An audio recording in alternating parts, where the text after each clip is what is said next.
Here are the hidden rules of life that powerful people have always known and that nobody teaches you in school. A book written in 1513 by a man who had just been tortured, stripped of everything he built over 14 years, and thrown onto a farm outside Florence, would go on to become the most banned and most secretly read political text in the history of the world.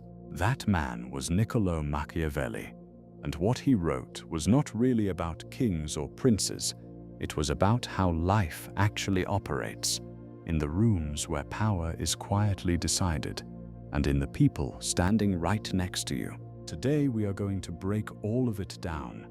Machiavelli's real story, his real ideas, an ancient Greek historian's theory about why every civilization eventually collapses from the inside, and the modern science of human behavior that shows exactly how this plays out in your daily life. 29 minutes from now, you will see the world differently. Not darker, just clearly. Part 1. The man who saw through everything. Niccolò Machiavelli came into the world on the 3rd of May, 1469, in Florence, Italy. Born into a family that had once been prominent, but had quietly fallen into modest circumstances by the time he arrived. His father, Bernardo, was a struggling lawyer living on a small plot of land outside the city, too poor to own many books, though he did own one, a copy of Livy's History of Ancient Rome, and he passed his love of it directly to his son.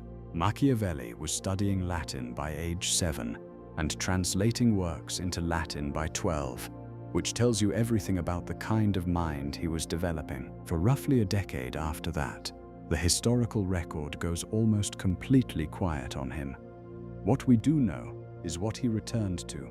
Florence in the 1490s was a city in the middle of several crises at once, the Medici family having collapsed after 60 years of control, a French army having invaded Italy, and a fire and brimstone Dominican friar named Girolamo Savonarola having swept into the resulting vacuum with puritanical rule and enormous popular support. Machiavelli watched all of it with the kind of attention that comes from someone trying to understand not what is happening, but why. Savonarola was hanged as a heretic on May 23, 1498, and his body burned in the public square. And a few days after that, at the age of 29, Machiavelli was appointed head of the Second Chancery of the Florentine Republic, essentially the foreign affairs director of the city-state. Scholars still cannot fully explain how he got the position, given that he had no legal background and had never served an apprenticeship anywhere. What they do know is that he ran with it completely. Over the next 14 years, he went on approximately 23 diplomatic missions, negotiated with popes, sat across the table from Cesare Borgia watching him operate, and consulted alongside Leonardo da Vinci on a scheme to redirect the river Arno around the city of Pisa during a military standoff. He was, by any measure, one of the most connected and observant political minds in Italy. And then a single season took it all away. Spanish troops backed by Pope Julius II defeated the Florentines in August of 1512. The Republic collapsed, the Medici returned, and Machiavelli was dismissed. Months later, his name turned up on a list found with 4 young men who were allegedly plotting against the Medici. No evidence of his involvement, just his name on a piece of paper. And a reward of 12 florins went out for his arrest. His response was to walk to the authorities voluntarily, almost certainly to protect his family. The Bargello prison held him after that, and the Strappado held him 6 times, a device that suspended prisoners by their wrists behind their back and dropped them repeatedly, dislocating the joints each time. He never confessed. He admitted nothing. A general amnesty came through in March of 1513, when a new pope was elected, and Machiavelli walked out, injured and unemployed, and went to his family's small farm south of Florence, where he began to write. Part 2. The Letter and the Book, December 10th, 1513. That is the date on what scholars now call the most famous private letter in modern history, addressed to Machiavelli's friend Francesco Vettori, who had survived the political collapse through family connections and was serving as Florentine ambassador in Rome. The letter opens with Machiavelli describing his daily life on the farm with a deliberate, almost comic humility, checking on a grove being cut down, getting into petty disputes with neighbors over firewood, playing cards at the local inn with a butcher, a miller, and a couple of bread makers. Reading it feels like listening to someone who has accepted that this is now his life. And then the letter shifts completely, because the evening comes and something changes. What Machiavelli wrote next has been read and quoted for 5 centuries, and the reason is that nothing else quite captures what it feels like to find your people in books. When evening comes, I return to my house and go into my study. At the door, I take off my clothes of the day, covered with mud and mire, and I put on regal and courtly garments, and decently reclothed, I enter the courts of ancient men, where, received by them lovingly, I feed on the food that alone is mine, and that I was born for. There I am not ashamed to speak with them, and to ask them the reason for their actions, and they in their humanity reply to me. Every evening he changed out of his work clothes and put on fine garments before sitting down to read the classical authors, entering their world as a guest rather than a supplicant, asking them questions and letting their writing answer back. For 4 hours each night he wrote. Poverty stopped mattering, and fear stopped mattering, and death stopped mattering entirely.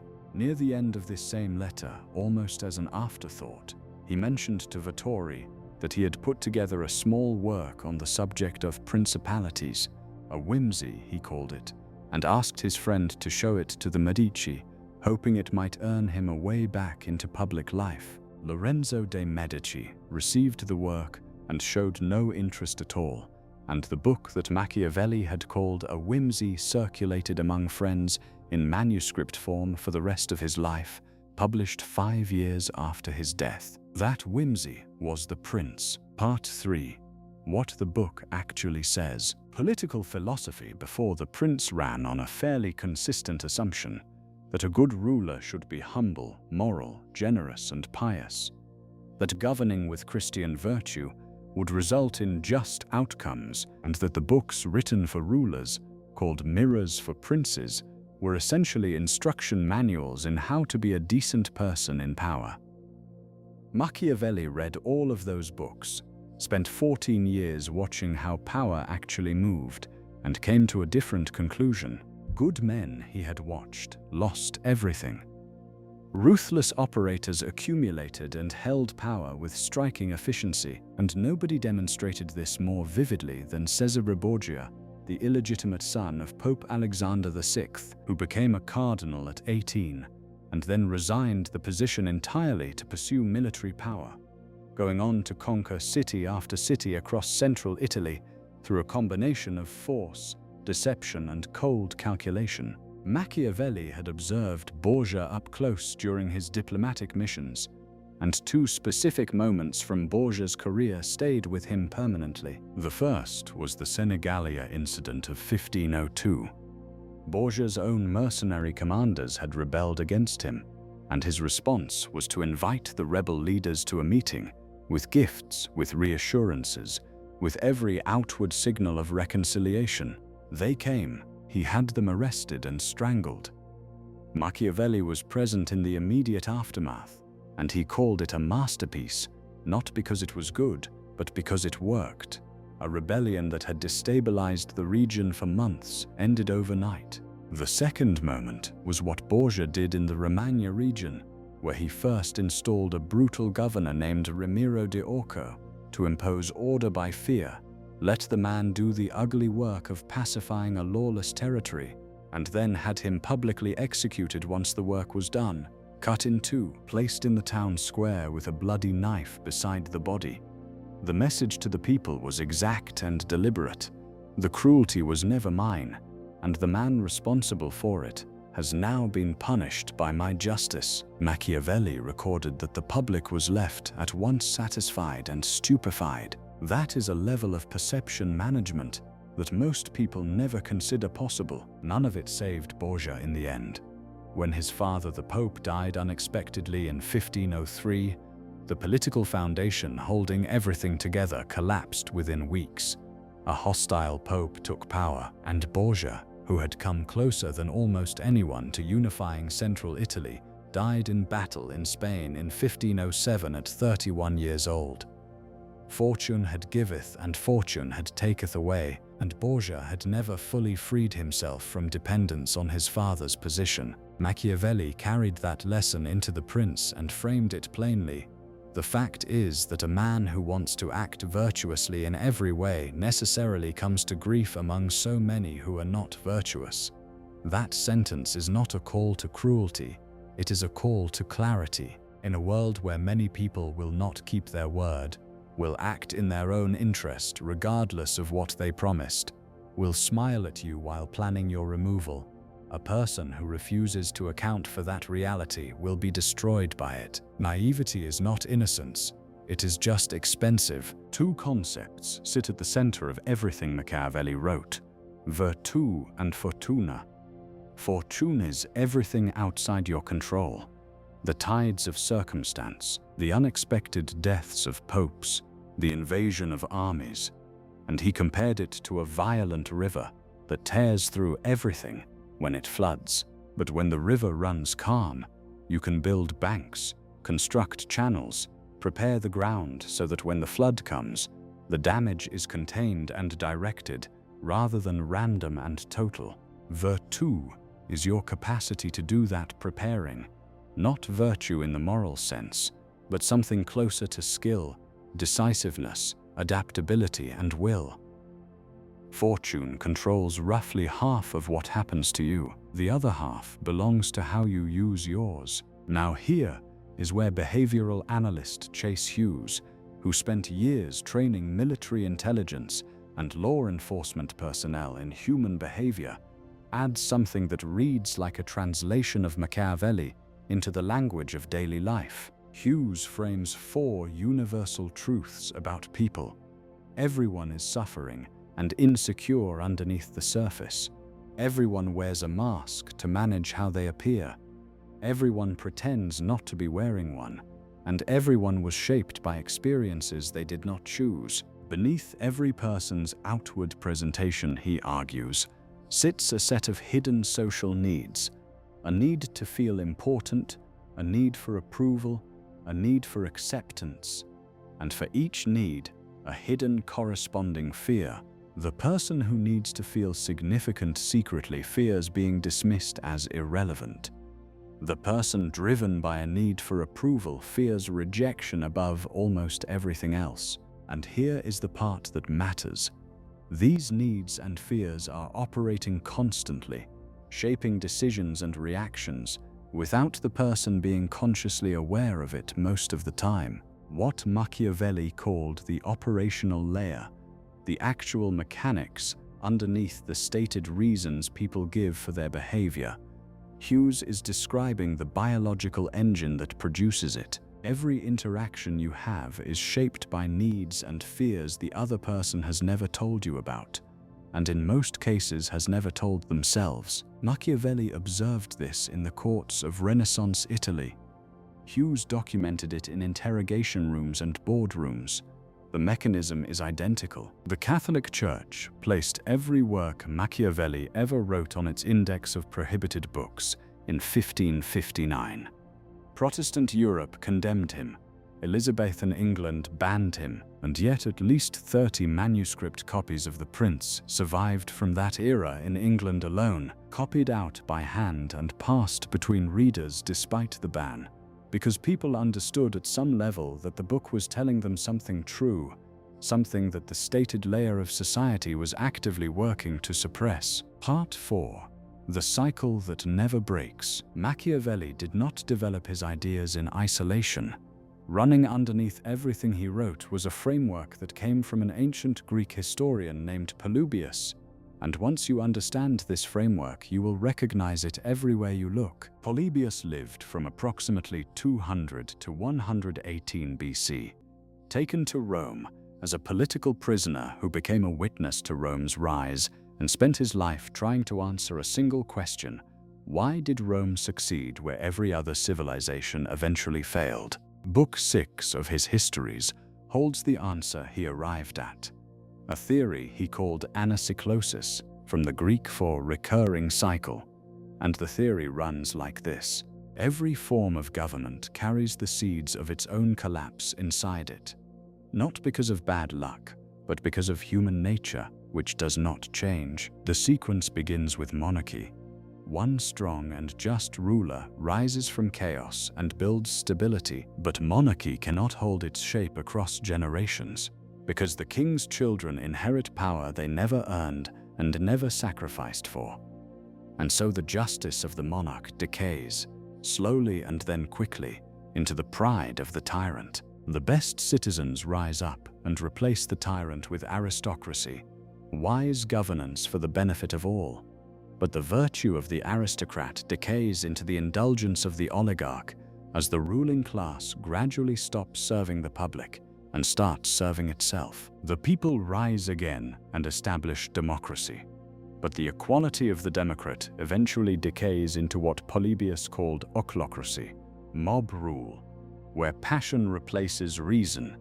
Every faction demands what it wants, regardless of consequences, and the whole structure collapses into chaos, from which a new strongman emerges, promising to restore order. Monarchy to tyranny, to aristocracy, to oligarchy, to democracy, to mob rule. And then the sequence begins again. Julius Caesar is the moment this played out in real time, documented and datable, rising through Roman politics as a champion of ordinary citizens. Caesar bypassed the Senate, controlled the treasury, earned the personal loyalty of the army through land promises, and was declared dictator for life in the first weeks of 44 BC. On March 15th of that year, 23 stab wounds ended him, delivered by senators who called themselves liberators and fully expected the Roman public to greet the news with relief and gratitude. What happened instead was fury, because the lower and middle classes had benefited directly from Caesar's reforms, from debt cancellations and land redistribution, and they did not see a tyrant when they looked at him. Civil war followed the assassination, and out of the wreckage came Augustus, Rome's first emperor. The republic that the senators had died to protect was gone, and it never came back. Polybius had described that exact transition in precise detail more than a century before it happened. Machiavelli absorbed all of this and applied it directly to his own world, writing in the Discourses on Livy that no form of government can prevent itself from eventually slipping into its opposite, because the virtues and vices of any system are so closely related that one naturally produces the other over time. He also noted something Polybius had left partly unspoken. Many political entities collapse before they even complete one full rotation of the cycle, because the stresses come faster than the institutions can absorb them. And this is where Chase Hughes' fate model connects to all of it at the biological level. Hughes identifies 4 primal drivers running all human behavior: focus, authority, tribe, and emotion, not as personality traits, but as ancestral survival scripts that activate automatically depending on context. The tribe driver in particular is what makes the Anacyclosis cycle so relentless across history. When a person is inside a group, a behavioral script switches on that runs largely below conscious awareness. Pay attention to the group, keep your behavior in line with the group, default to group behavior over personal judgment, enforce group norms, and socially punish anyone who visibly deviates. That script kept our ancestors alive for 100,000 years, and it runs just as automatically in a boardroom, a political movement, a country, or an online community as it did on the savannah. At scale, in democracies and institutions, it is exactly what Polybius described as the slide from democracy into mob rule, individual judgment dissolving into collective script, the crowd becoming the thing, and whatever comes after that being historically predictable. The founding fathers of the United States had read their Polybius and their Machiavelli closely, and it is part of why they built checks and balances the way they did. Not out of optimism about human nature, but out of a clear-eyed understanding that every concentration of power tends toward its own corruption, and the only real defense is a structure designed to make that corruption mechanically difficult to achieve. Part 5. What this means for you. All of this, the tortured Florentine diplomat, the ancient Greek prisoner of war, the behavioral analyst with military intelligence training, the Swiss psychiatrist mapping the human unconscious, they are all pointing at the same thing from different directions. The world operates on 2 layers.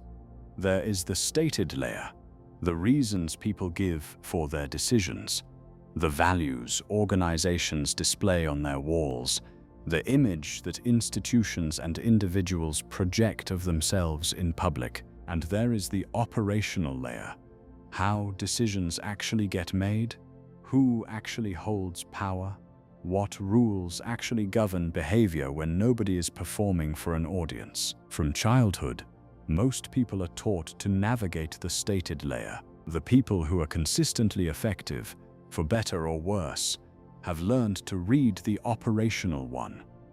Machiavelli was not a cynical man. 14 years of unglamorous total service to a republic he believed in, turning down a position in Rome paying considerably more because he wanted to serve Florence and nothing else. The man who described the ruthless mechanics of power was, by his biographer's account, the most honest and least Machiavellian person in his actual conduct. He wrote The Prince because he had watched naivety destroy good people, and he could not bear to keep watching it happen. Every person you interact with is wearing a mask, not because they are dishonest, but because that is what human beings do. We present the version of ourselves we believe will be accepted, approved of, and valued, and we do it automatically and largely without noticing. Underneath that mask, as Hughes documents in granular behavioral detail, sits a set of needs and fears the person has probably never examined directly. The colleague who undermines you is not operating a conscious strategy. They are running a fear of irrelevance so old and so deep it bypasses rational thought. The boss who takes credit for your work is running a need for significance that was established long before you ever met them. The partner who pulls away during conflict is protecting themselves from a fear of rejection that operates faster than language can catch up with. None of that excuses the behavior, but understanding it means you stop being surprised by it, stop taking it personally, and stop mistaking the mask for the person underneath. And more than that, understanding it means you stop wearing your own mask so tightly that you lose access to what is actually driving your own decisions. Carl Jung, the Swiss psychiatrist who spent his career mapping the parts of the human mind that we prefer not to examine, called this the shadow. Everything we have pushed out of our self-image because we learnt at some point that it was unacceptable to show our fear, our hunger for power, our unmet needs, our capacity for behavior we tell ourselves we would never engage in. The shadow does not disappear when it is denied. Denied, it goes underground, operates without your knowledge, and then shapes your behavior in ways you attribute to bad luck, to other people's cruelty, to circumstances beyond your control, when in reality it is your own unlived interior life coming back to find you from the outside. Jung put it this way: when an inner situation is not made conscious, it happens outside as fate. What you do not examine in yourself, the world will force you to experience from the outside. Machiavelli said this with history. Polybius said it with political cycles. Hughes says it with behavioral science. Jung said it with psychology. 4 different vantage points, 4 different vocabularies, one observation that none of them arrived at by accident. Fortune controls half of what happens to you. The other half, your preparation, your clarity of perception, your understanding of the people around you, your knowledge of your own interior machinery, that half belongs entirely to how you use it. Build the levees before the flood arrives. Know the people around you at the level of their needs and fears, not just the version they present when everything is comfortable and the stakes are low.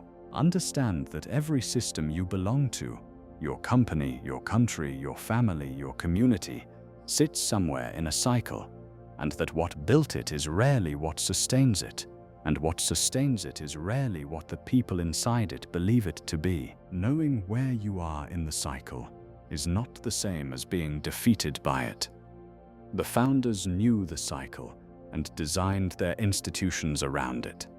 Machiavelli knew it and spent his life trying to slow it down. Jung knew it at the personal level and built an entire body of work around interrupting it. Hughes knows it at the operational level and spent decades teaching people to see through it in real time. The point of seeing clearly is not to become hard.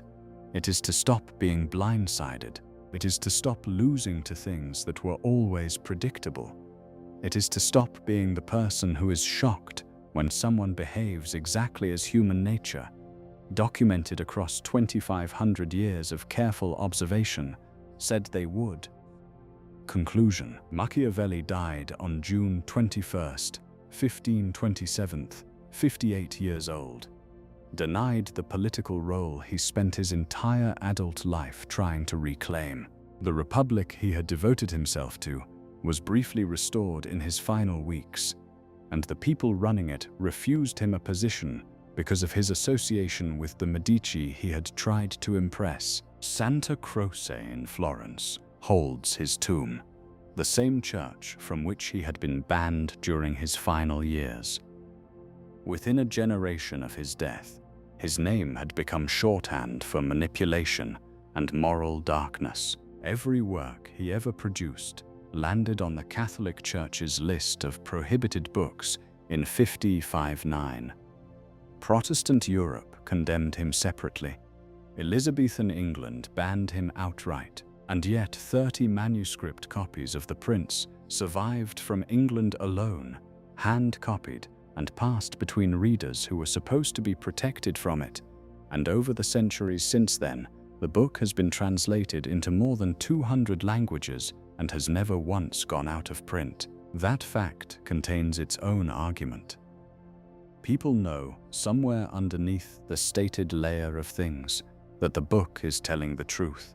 Not the comfortable truth, not the one taught in schools, but the other one, the one that most people sense and few have the language for. The world has always run on the same mechanics. Human nature has not changed. The cycles keep turning. The masks keep going on. The needs and fears underneath them keep driving decisions that nobody in public admits to making. Machiavelli saw all of it from a farm outside Florence in the winter of 1513, changing into his finest clothes each evening before sitting down to read, entering the courts of ancient men, he wrote, where they received him lovingly and replied to his questions about why they had acted the way they did. 500 years later, the people he sat with are still the most useful company you can keep.